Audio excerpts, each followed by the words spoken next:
Hello and welcome to the Maple Grove City Report. I'm Dave Kaiser from Northwest Community Television. Coming up in the next half hour, a look at what's new in Maple Grove, a recap of the most recent council meeting, and a response to a viewer calling in with a question about something happening in Maple Grove. That's all next right here on the Maple Grove City Report.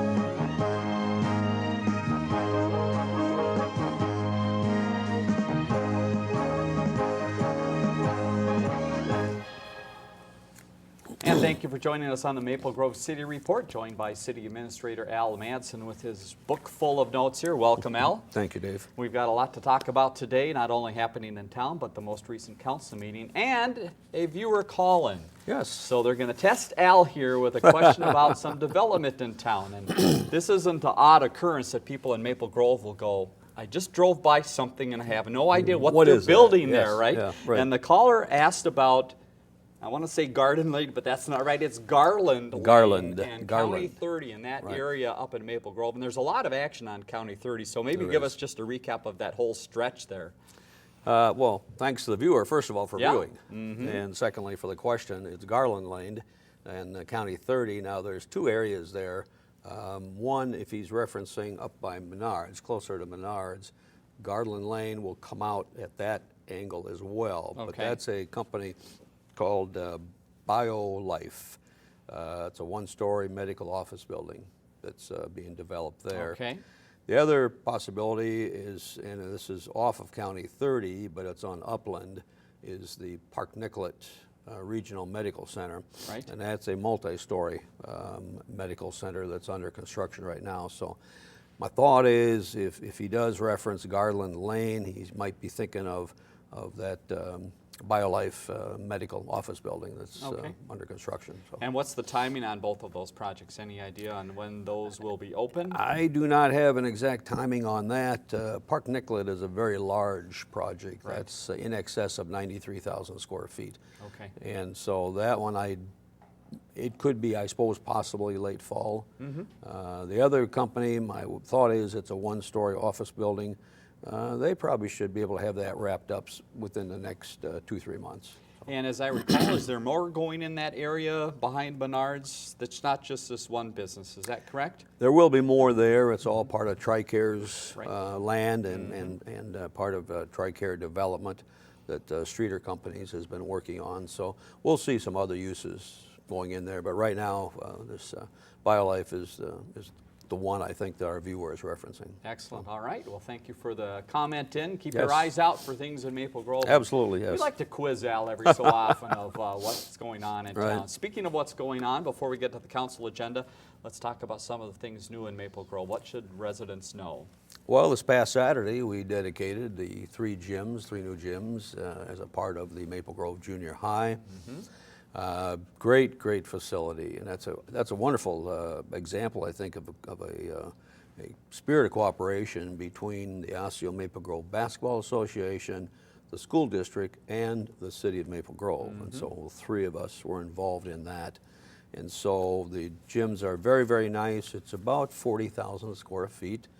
I think if I counted right, there are 53 basketball hoops. Oh, so my goodness. Somebody should not have a problem finding it. Right. And it's a community gym, but it'll be used a lot by the Basketball Association for tournaments, practices, things like that. But it's also part of the school district's Right. community program. So it's a great facility, and so we're real happy to participate in the dedication of that. Very nice. Very good. So during the day, it'll probably be used by the school for Yes. some of their classes. Right. During the evenings by Community Ed, Park Community and Rec. Ed, Park and Rec, Basketball Association, certainly. It's a great opportunity for Osseo Maple Grove Basketball Association because sure they get revenue coming in from their membership dues, but the revenue really is generated by tournaments. Right.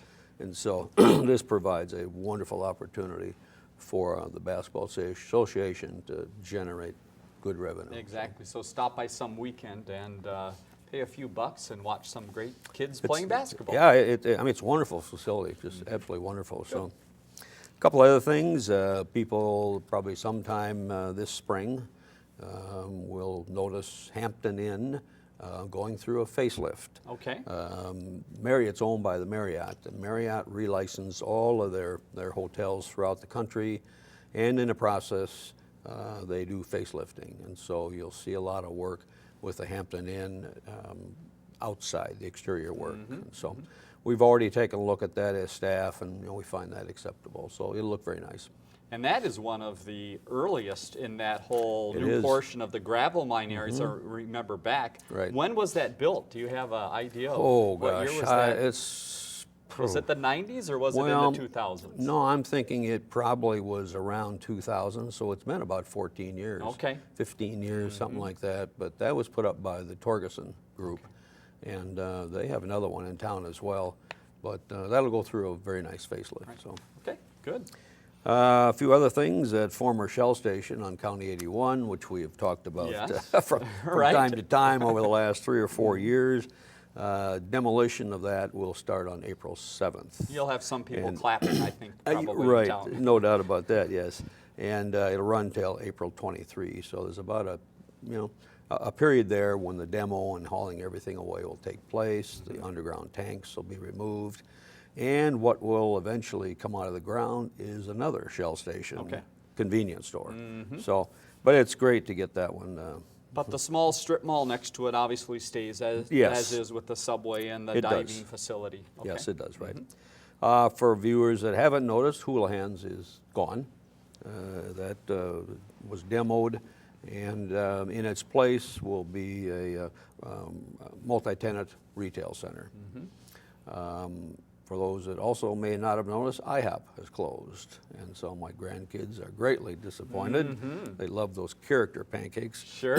And so IHOP is closed, and that was a surprise. I know that their sales maybe were not at what they expected, but I was quite surprised to see that close. So that's unfortunate. We hate to see any business close. Right. Is this a trend of other IHOPs? Have you heard? Is this something company-wide or that? I have not heard location? about that. Okay. No, I'm not certain about that. So.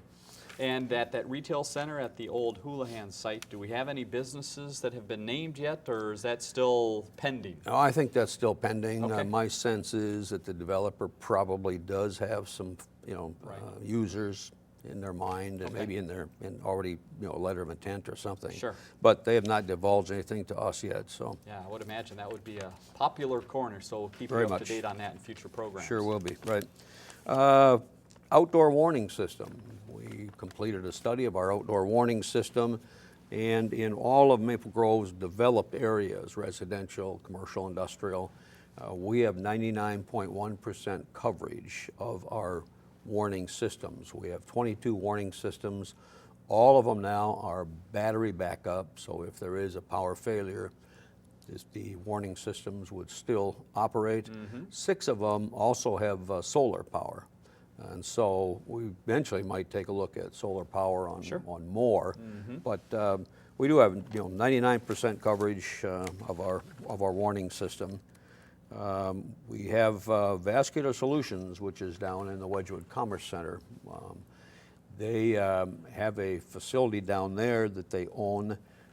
They have now acquired another facility in the Wedgwood Commerce Center. Actually, it's a building next to the one they own. Okay. And they'll be building a walkway between the two for their employees. And so we're happy that that vacant building is being taken care of. Farmers Market is going to be February 19, and just continues to be a huge success, and won't be long, and we'll be talking about the Farmers Market outside. Right. So Carol and Kirsten are busy planning that. So again, that's the indoor version, just so you're not worried about going outside. It is at the Maple Grove Community Center. Same Right. place it always is, just inside the building as Right. opposed to in the parking lot. Absolutely. We do have coming up on February 17, the Maple Grove Lions are going to be making a very generous donation of $20,000 to the city, $10,000 of that will be to acquire bicycles for our bike patrol police officers, and the balance of it will be used for features in our Central Park. And so, very pleased with Maple Grove Lions and their generous donation. So we'll put it to good use. Thank you to them. Absolutely right. Congratulations. And then also on the 17th, we will have a swearing in of our new police captain. This past council meeting, Adam Lindquist, who is a sergeant with us, been with us for a number of years, is promoted to captain. And so he's excited. We now have a 3-captain arrangement. We have Captain Dan Wills, Captain Keith Terlinden, and then Captain Adam Lindquist. They all have certain divisions underneath them. Right. So Adam will be sworn in Tuesday, February 17, and the reason I say Tuesday is that Monday the offices are closed for holiday. So that'll be very, very nice swearing-in ceremony. We always get a very large turnout of not only police officers but families, and it's a great opportunity. So. And my guess would be he's one of the many in Maple Grove's past history that has worked his way up through the chain, I would guess. Absolutely right. That's a good comment, because a lot of our officers have. For example, former Chief Jess started out with it and has worked his way up. Right.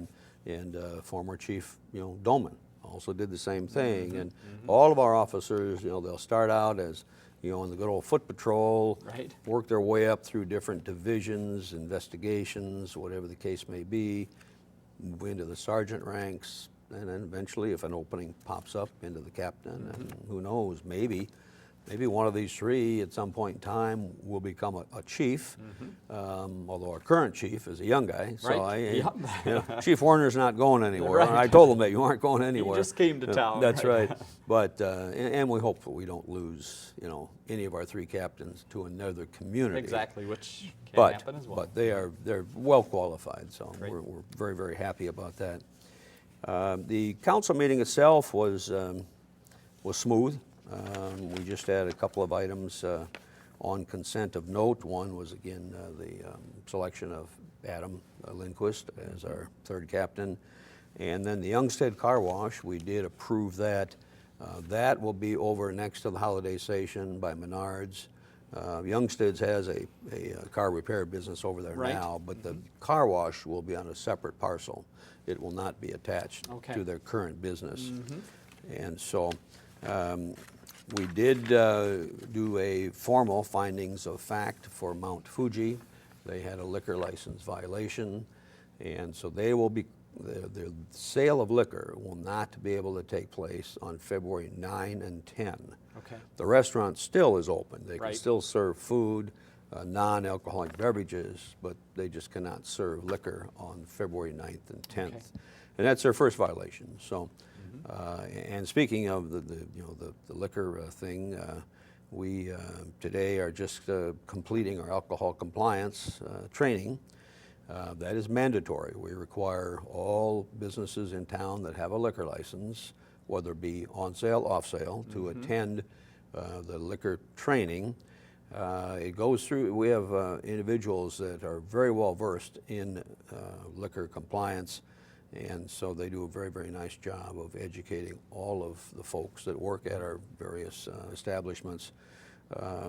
We push for, we require, the wait staff, the managers, not just 1 or 2, but they need to, come there with a good contingent of their workforce.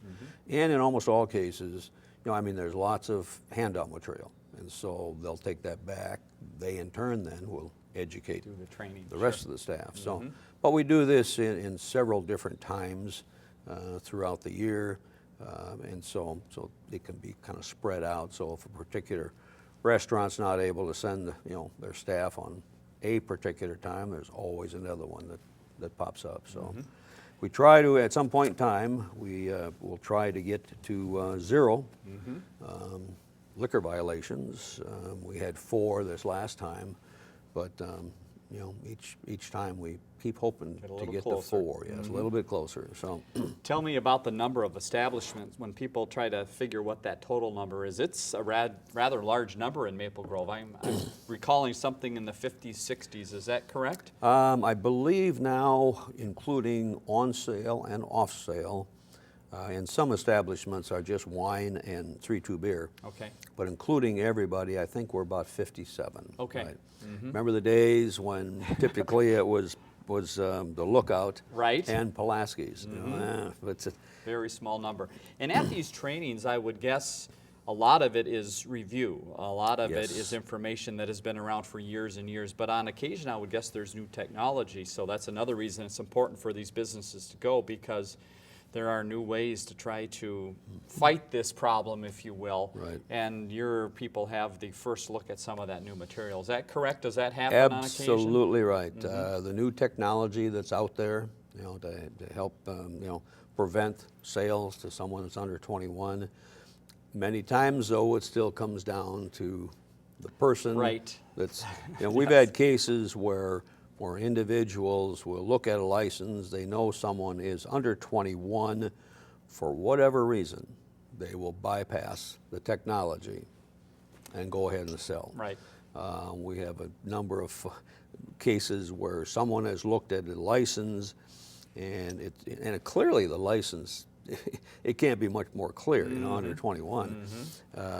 But they'll look at the license and they'll make a comment about, oh, you're under 21. Well, then they'll go ahead and sell anyway. So Right. it's still human error.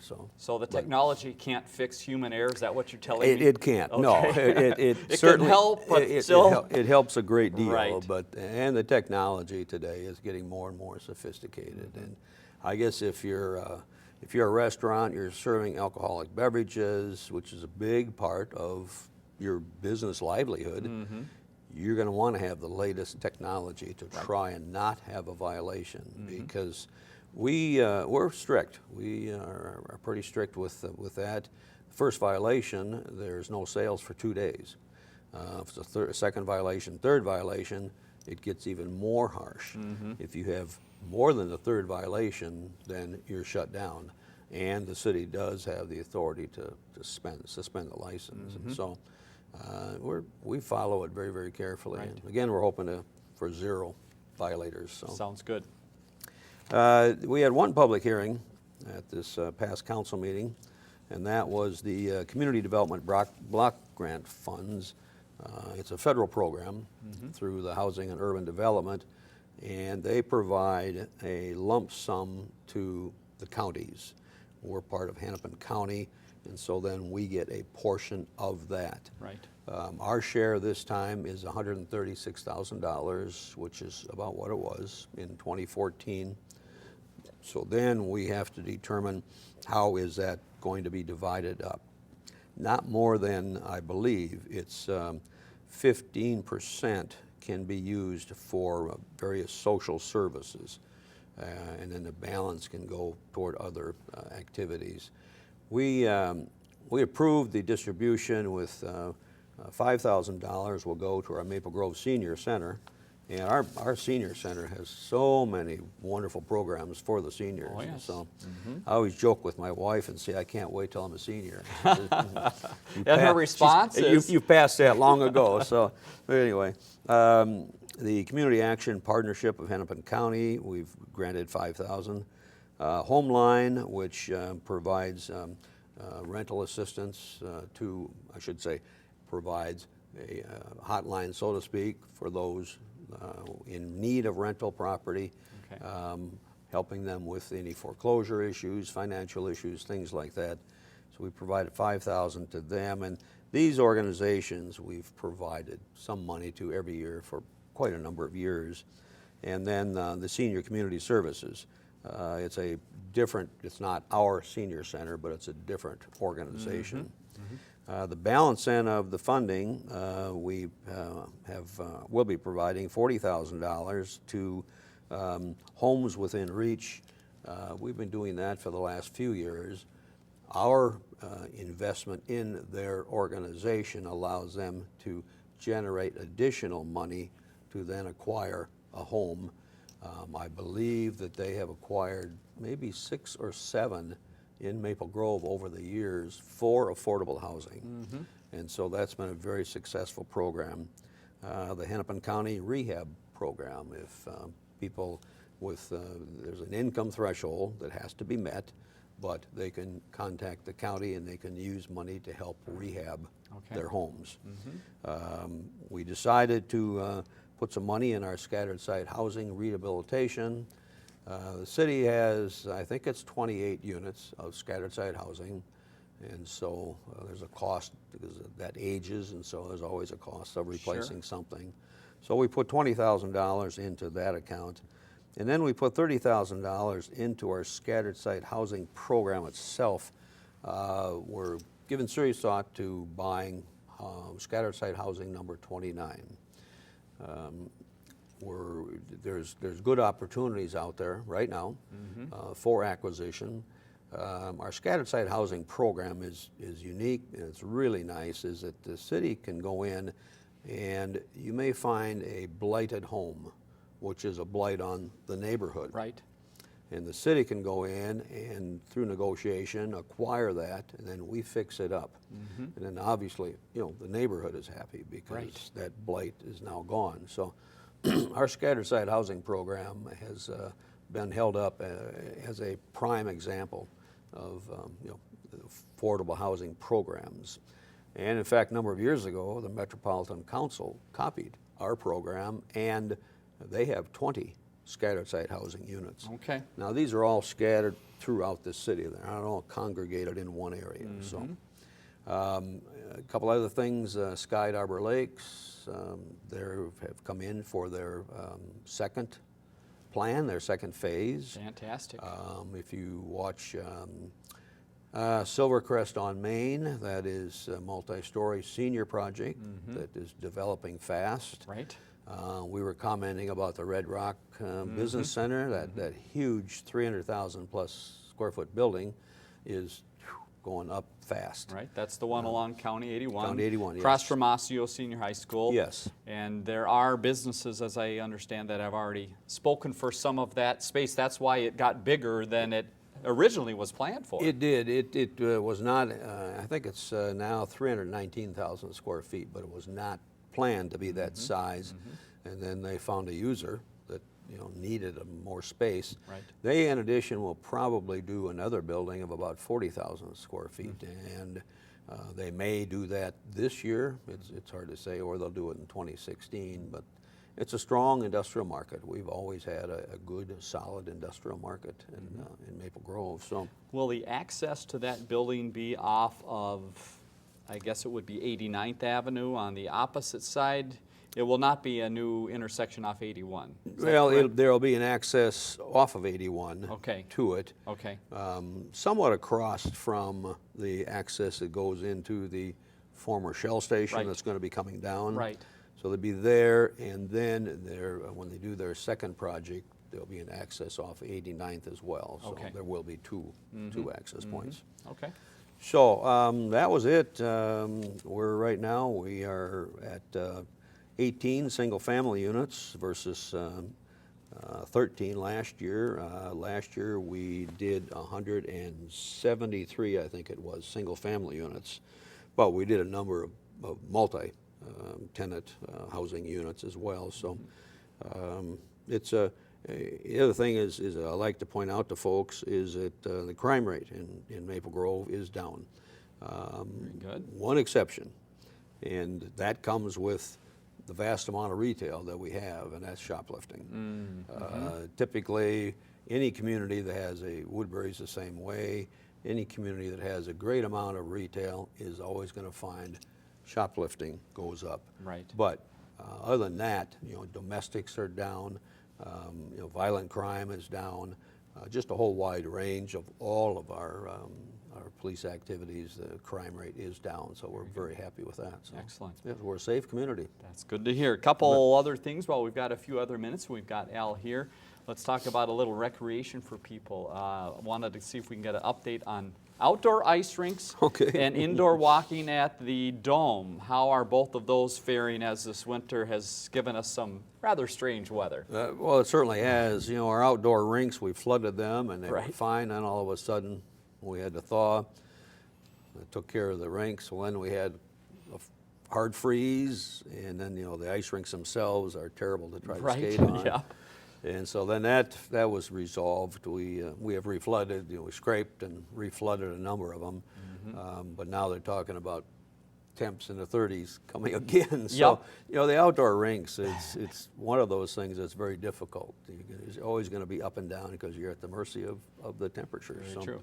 As far as the dome, we have a lot of activity, a lot of folks that are going to the dome, walking the dome. It's probably 50 degrees in there, 55, but if it's 10 below or 0 or something outside, when you walk in, it feels like a heat wave. Yeah, so bring a light coat and you're perfect. You're absolutely right. And our community center, we get a lot of people that also walk our community center. And the other thing about going back to the community gyms, pickleball. Pickleball is ferocious in Maple Grove. Huge number of people that play pickleball. And so they'll be able to play pickleball at the community gyms as well. So they won't have to wait till the spring thaw to get out into the outdoor pickleball courts. So they're looking forward to that. So test your mind on one other development site. Going north on 169 as you pass 93rd, I'm always confused about the borders over there between you, Osseo, and Brooklyn Park. But on the west side of 169, is that development that's going on actually in Maple Grove, or is that in Brooklyn Park, right north of St. Vincent de Paul Church and School? If it's on the west side, that's in Maple Grove. That's what I thought. If it's on the east side, okay. That's the old County 18, Hennepin County 18 divides us and Brooklyn Park. Okay. For example, at the corner of Weaver Lake Road and but I still keep calling it Jefferson Highway. Right. There's a Caterpillar, big Caterpillar operation. That's in Brooklyn Park. Right.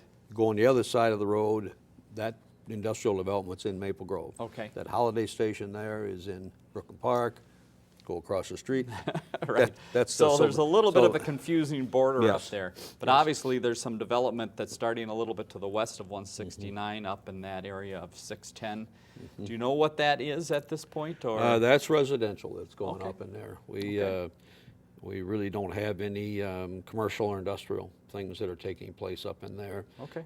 And speaking of that, we will probably start opening up some property in 2015 in the northwest quadrant of the city because 610, this spring will be coming through, and but we're still looking for $45 million to finish off a final little bit of elements. Minor detail, right? So if you got $45 million, hey, we'll accept a donation. All right, we'll see if we can do some of that here on the show. Pass a hat. Exactly. Thanks again for your time. Let's leave Thanks, you with Dave. some upcoming dates. The next council meeting date is actually on Tuesday the 17th. Because of the holiday at 7:30 p.m. at the Government Center. Website you see at the top of the screen. Find out about all sorts of activities happening around town. 494-6000 is the phone number. And viewer response line 533-1710 if you have questions or comments about the program. Want to try to stump Al on something that's being developed in town, certainly do give us a call. For Al Madsen, I'm Dave Kaiser. Thanks for joining us on the Maple Grove City Report.